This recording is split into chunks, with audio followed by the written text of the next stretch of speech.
Nous discutons aujourd'hui de l'occupation des sols et des nombreux litiges fonciers qui vont avec au Sénégal. Et pour en parler, nous sommes en ligne en direct avec M. Omar Cissé, ingénieur docteur en aménagement, directeur de l'IAGU, l'Institut africain de gestion urbaine. M. Cissé, bonjour. Bonjour. Nous sommes également avec le colonel Pape Sabouri Ndiaye, directeur de la surveillance et du contrôle de l'occupation des sols, la fameuse DESCOS. Bonjour, colonel Pape Sabouri Ndiaye. Colonel Pape Sabouri Ndiaye que nous venons de perdre au téléphone. Nous allons certainement le retrouver dans un petit instant. Avant cela, peut-être nous allons commencer la discussion avec M. Omar Cissé, ingénieur, docteur en aménagement. Alors, docteur, l'affaire de Mbour, 4 extensions, est certainement le dernier épisode d'un long feuilleton ponctué par des conflits, des litiges fonciers sur des terres dont l'occupation est problématique. Comment expliquez-vous ce phénomène qui va crescendo depuis quelques mois, quelques années? Oui, mais merci. Oui, c'est comme vous disiez, hein, ce n'est pas la fin du processus. Malheureusement, vous avez raison de dire que la plupart des litiges actuellement, c'est des litiges fonciers. Nos régions s'urbanisent. Thiès est une région la région de Thiès s'urbanise beaucoup. Elle a toujours connu un pourcentage assez important d'habitat informel irrégulier. Par exemple, la ville de Thiès traîne presque en tête du pôle par rapport aux villes capitales régionales parmi ceux qui accueillent le plus d'habitats informels irréguliers. Mais moi, je vais être très clair sur ça. Je dis, il ne faut pas se faire des illusions. Tant que l'habitat dans des zones immatriculées, organisées, l'outil sera aussi inaccessible, les gens seront obligés d'aller chercher des voies, et malheureusement c'est des voies informelles pour habiter. Ça, c'est un premier aspect. Et surtout les ménages aux revenus modestes. C'est un premier aspect. Mais nous ne nous y trompons pas. Ces quartiers informels, irréguliers, poseront aussi à l'avenir de sérieux problèmes. Parce que nos lotis, ils ne seront pas dotés d'infrastructures. Quelquefois, ils vont occuper des emprises qui servaient à d'autres choses. Ici, ils peuvent même souvent empiéter des espaces qui étaient dédiés à autre chose, comme le cas d'une forêt. Donc, ces deux aspects doivent être bien pris en compte. Mais, vous savez, on a parlé de la mafia par rapport à la drogue. Vous avez parlé de la mafia par rapport à l'immigration clandestine. Il y a une immense mafia par rapport aux fonciers qui profitent du fait que les populations sont souvent analphabètes, pas encadrées, pas appuyées. Mais tu sais, pourquoi ils font dans une forêt classée, par exemple, pour distribuer des terres? C'est parce que c'est les espaces, généralement, qui seront les moins, qui vont être demandés par des propriétaires. Ils vont trouver beaucoup d'espaces qui sont de cette nature. Tu prends un hectare, 10 000 mètres carrés, peut-être que tu le morcelles, tu ne fais absolument rien sur le terrain, tu ne fais même pas de visualisation. Tu le découpes en 45 parcelles, même si tu les vends chacune à 2 millions, tu as 90 millions dans une opération qui est aussi rapide que ça. La mafia sera toujours présente. Mais justement, comment combattre cette mafia? Il y a plusieurs leviers, bien naturellement la DESCOS qui surveille l'occupation des sols, mais il y a aussi tout ce qui est en train d'être fait en termes de planification de l'aménagement de l'espace avec l'ANAT, le plan national d'aménagement du territoire et tout. Est-ce que ce sont des pistes de solutions qu'il faut vraiment encourager? L'action de la DESCOS, elle est utile. Mais c'est comme je disais, il y a des actions de la main droite et il y a des actions de la main gauche. L'action de la DESCOS, le contrôle de l'occupation du sol est important. Pourquoi c'est important? Parce que même si on laisse faire pour des raisons sociales, ces populations, je l'ai dit, elles sont aussi condamnées par rapport à l'accès aux infrastructures et peut-être même des projets de grande utilité seront condamnés. Donc elle est essentielle. Une ville doit être planifiée. Planifier, c'est anticiper. Mais au-delà de ça, il y a l'urbanisme opérationnel sur les lotissements et ainsi de suite. Moi, selon moi, il faut empêcher l'occupation de sites de façon anarchique. Une ville ne se développe pas comme ça par la main gauche. Et pour l'empêcher, l'action de la... Est-ce que c'est utile? Mais quand même, la collectivité territoriale doit avoir une action beaucoup plus évidente par rapport à ça. On ne va pas me dire que ces quartiers-là ont vu les jours à 24 heures quand même. Oui, Quand on parlait de collectivité territoriale, on s'attendait aussi à une certaine forme de proximité. Je disais, par rapport à ça, c'est les actions de la main gauche. Alors, avec la main droite, il faut faire deux choses essentielles. Il faut produire en masse du terrain immatriculé, mais veiller à ce qu'il puisse être accessible aux populations qui sont le plus dans le besoin. Ainsi, court-circuiter toute cette mafia que vous évoquiez tout à l'heure. Oui, mais parce que si tu ne produis pas, aujourd'hui, regardez le nombre de terrains immatriculés, c'est normal qu'il y ait de la spéculation, ils ne sont pas nombreux. Et donc, ces populations à faible revenu n'auront jamais accès à ces terrains-là. Très bien, on vous a bien compris, Omar Sy. Donc, il faut produire en masse ces terrains et les rendre accessibles. Parce que les produits, ce n'est pas la chose. Il faut les rendre accessibles à ces populations. On vous a bien... D'accord. On vous a bien compris. On revient à vous dans un instant parce que nous avons été rejoints en lieu et place du colonel Pape Sabouri Ndiaye que j'avais par erreur annoncé. Nous sommes avec monsieur Bassirou Diouf qui est urbaniste mais qui est adjoint au directeur de la DESCOS. Monsieur Diouf, bonjour. Bonjour Suleiman. Merci d'être avec nous sur cette question importante. Je ne sais pas si vous avez suivi Omar Cissé, mais avant d'entrer dans le vif du sujet, peut-être essayons de le comprendre davantage.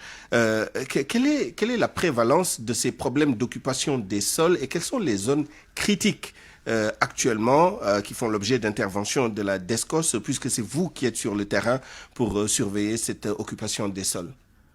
Oui, les zones sensibles en termes d'occupation du sol, c'est les zones périurbaines, c'est-à-dire ce qu'on appelle aussi dans notre jargon les fronts d'urbanisation, c'est-à-dire là où s'arrête l'urbanisation et qu'il y a des terrains disponibles, aménagés, mais très souvent aussi non aménagés et qui sont confrontés aux velléités d'occupation par des populations. Même à défaut d'aménagement préalable, les gens... Vu le déficit d'offres de logement par rapport à la demande, certains n'attendent pas l'aménagement et l'équipement préalable des terrains. Donc, ça nous conduit à une prolifération de l'habitat spontané qui est source d'insécurité et beaucoup d'autres dysfonctionnements que peut-être votre émission ne permet pas. Certainement pas, puisque nous n'avons que quelques minutes.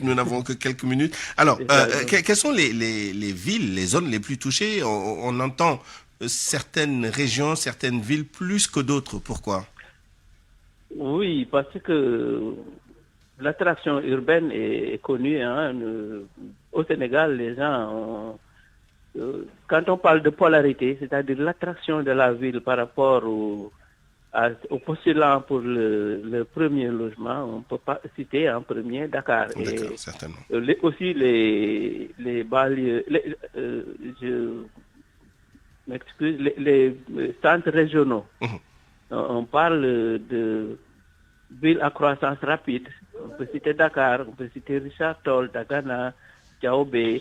Souvent, c'est lié un peu à la présence de commerce. On peut citer aussi la ville de Touba, qui est un peu une ville très religieuse, les villes universitaires, les villes industrielles et autres. Donc, très souvent, c'est parce qu'il y a une fonction dominante qui attire les populations pour avoir un emploi d'abord et avoir un logement décent pour y vivre.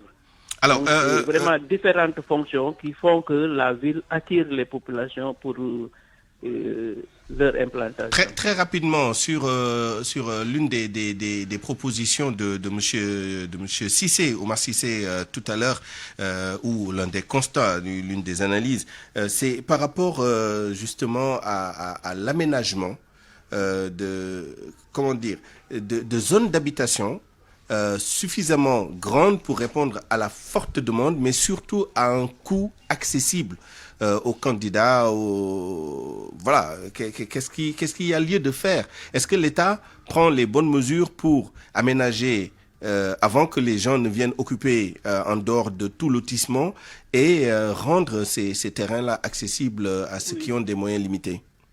Oui, ça, je pense que la mission du ministère du logement et de l'hygiène publique consiste d'une part à élaborer des documents de planification pour orienter l'urbanisation des localités, des plans directeurs d'urbanisme, des plans d'urbanisme de détail et très récemment aussi l'autorité supérieure a mis en place les pôles urbains pour booster un peu l'aménagement et l'équipement des zones et mettre à la disposition des postulants des parcelles préalablement aménagées, évitant un peu l'occupation des zones non édificantes dites comme des zones inondables ou inondées, ou pour ce qui se passe au niveau de Thiès, puisque ça fait l'actualité dans des zones classées comme dans les forêts.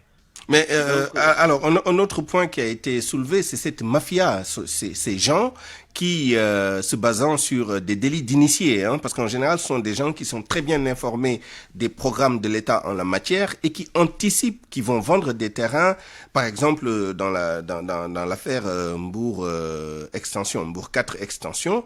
Apparemment, ce sont des gens qui, informés du prochain déclassement du site, qui est une forêt classée, se sont précipités pour aller vendre des terrains alors même que la décision n'était pas effective. Oui, je pense qu'il appartient aussi aux différents postulants, les citoyens, d'être informés de comment acquérir un terrain. Il y a des services de l'État qui sont là pour informer comment acquérir un terrain pour sécuriser vraiment son investissement et construire sa maison avec une autorisation de construire. Alors, on va faire œuvre utile. S'il vous plaît, on va faire œuvre utile parce qu'il faut rappeler ce qu'il faut savoir, enfin les bases. Comment on acquiert un terrain, sans entrer dans trop de détails, mais qu'est-ce qu'il faut, quelles sont les choses qu'il ne faut pas faire en la matière? Il faut l'acheter devant un notaire. D'accord, je note. Le notaire garantit la sécurité de la transaction. On achète un terrain devant notaire. Ça, c'est important que tout le monde le note. C'est ça. Il faut savoir aussi qu'il faut acheter une parcelle dans un lotissement autorisé. Et qu'est-ce qui montre que le lotissement est autorisé? Mais il faut demander au vendeur déjà est-ce qu'il est propriétaire et est-ce qu'il a un arrêté d'autorisation de construire signé par l'autorité compétente. Très bien. Toute chose qui nécessite un minimum. Les services compétents pour l'information, on a toute l'information. C'est ça. C'est-à-dire qu'il faut se rapprocher des services compétents. Pour avoir l'information sur la sécurité de la parcelle qu'on va acheter. Très bien. Les services de l'urbanisme sont là. Il y a un document qui est le certificat d'urbanisme que les notaires, avocats et autres demandent au service de l'urbanisme pour avoir vraiment l'information éventuellement sur une parcelle qui est grevée d'une servitude particulière. Très bien. Malheureusement, on vous a eu un peu trop tard par rapport au début de cette émission. Mais je reste avec vous pour une dernière question. La DESCOS. Parfois, les gens disent, franchement, vous arrivez toujours un peu tard quand les gens ont fini de faire les fondations, voire de construire et même d'habiter leur maison pour détruire. Pourquoi vous ne faites pas un travail d'anticipation? Pourquoi vous n'intervenez pas un peu plus tôt avant que, voilà, les choses ne soient dramatiques? Parce que quand on casse la maison d'une personne, on crée véritablement un drame familial. Allô, monsieur Diouf? Monsieur Diouf qui n'est plus là. Omar Cissé, pour terminer, alors, quelles sont vos dernières considérations sur le sujet? Oui, je pense qu'il faut être très clair. Tant que les parcelles immatriculées seront un petit lot, ils seront inaccessibles parce qu'ils seront grevés par la spéculation. Les populations aux revenus modestes chercheront forcément des alternatives, notamment dans l'habitat informel. Ça, c'est un aspect. Tout à l'heure, quand je parlais de la production en masse de terrains immatriculés, mais ce n'est pas suffisant. Il faut veiller à ce qu'ils puissent être accessibles pour ces populations et encadrer cela. L'autre aspect, c'est la question du logement social. Malgré toutes la bonne disposition de l'État, vous savez, quand on parle du programme d'accélération du logement social 2016-2020 ou 2018-2020, mais si tu dis qu'on n'a même pas pu construire les 40 000 logements sociaux, si tu dis qu'on a construit 10 000 logements sociaux, mais ce n'est pas uniquement ça. Mais à qui ces logements ont été attribués?